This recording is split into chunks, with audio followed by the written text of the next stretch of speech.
Сәлеметсіз бе, құрметті көрермен, арнамызға қош келдіңіз. Қайғылы хабар: Ернар Айдардың әкесі қайтыс болды. Видеоролик турасында толығырақ мәліметке ие болды. Қаласаңыз, видео төмендегі барған лайк деп подписывайтесь, етемелерін басып кетуді ұмытпаңыз. Ал онда біз бастадық. Әлі де сенелер емеспін.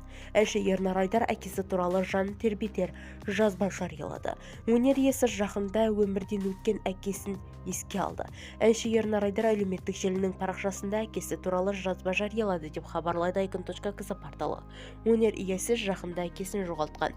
Өткен жылы бейсенбі күні Асқар Тауым әкешім өмірден өтіп, ертесіне қасиетті жұма күні жер қойнына тапсырылды. Бүгін міне қасиетті жұма. Бір апта зу етіп өте шықты. Әлі де сенелер емеспін. Ақиқатында біз Аллахым хам асылында. Біз оған қайтамыз.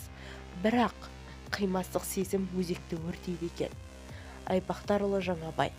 Әкешіме Алладан рахым, пайғамбарымыз Мұхаммедтен Алланың оған сәлемі мен салауаты болсын.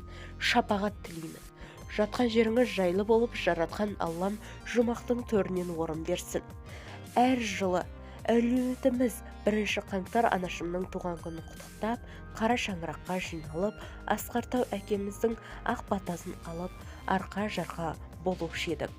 Анашым, Алладан тілерім денсаулығыңыз, өмір жасыңыз ұзақ болсын.